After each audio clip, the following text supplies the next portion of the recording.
ഈ അവധിക്കാലത്ത് കുട്ടികളൊക്കെ പറ്റിക്കാനും വേണ്ടിയിട്ടുള്ള ഐസ്ക്രീം പോലത്തെ ഒരു സംഭവം ഞാൻ പറഞ്ഞുതരാം. പേജ് ഒന്ന് ഫോളോ ചെയ്തോ, വീഡിയോ ഒന്ന് സേവ് ചെയ്ത് വെച്ചോട്ടോ. എന്തായാലും ഉപകാരപ്പെടും. എനിക്ക് അടിപൊളി സാധനമാണ്.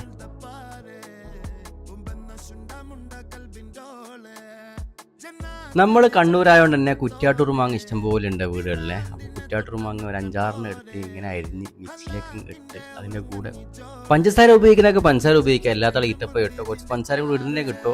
എൻ്റെ കയ്യിൽ ഇളനീരിൻ്റെ പൾപ്പ് ഉണ്ടായിരുന്നു, അതുകൊണ്ട് പൾപ്പ് ഉപയോഗിച്ചിട്ട് ഇളനീരോട് ഇളനീർ ഇട്ടോ. അതിൻ്റെ കൂടെ പാലും കൂടെ ഒന്ന് ആഡ് ചെയ്തു. അതിനുശേഷം മിക്സിയിൽ അരച്ചിട്ട് ഒരു ബൗളിലേക്ക് മാറ്റി കേട്ടോ. നല്ല തിക്കിലായിരിക്കണേ സംഗതിയെ. അതിൻ്റെ മുകളിൽ കയ്യിലുണ്ടായിരുന്ന പിസ്തയും ബദാമും മാത്രമാണ് കേട്ടോ. വണ്ടിപ്പരിപ്പൊന്നും ഉണ്ടായിട്ടില്ല. അതുകൊണ്ട് അത് രണ്ടും കൂടി ഇട്ട് ഫ്രീസിലും കയറ്റി വെച്ച് രാത്രി വെച്ചു. രാവിലെയാണ് എടുത്തത്. രാവിലെ ഈ ക്വാളിറ്റിയായ സംഗതി കേട്ടോ. ജസ്റ്റ് ഒന്ന് സ്കൂപ്പ് ചെയ്തിട്ട് കുട്ടിക്ക് കൊടുത്തു. എന്തായാലും ഇഷ്ടപ്പെടും, ഷുവറാണ്. കാരണം അത്രയും നല്ല ടേസ്റ്റുള്ള സാധനമായിരുന്നു ഈ ഒരു സാധനം കേട്ടോ. കണ്ട കുട്ടികളൊക്കെ എൻജോയ് ചെയ്ത് കഴിക്കുന്നുണ്ട് സംഭവം. എന്തായാലും ഒന്ന് ട്രൈ ചെയ്ത് നോക്കുക. അതൊന്ന് ഫീഡ്ബാക്ക് അറിയിക്കുക. പ്രത്യേകിച്ച് ഒന്നുകൂടെ ഒന്ന് ഫോളോ ചെയ്യട്ടോ.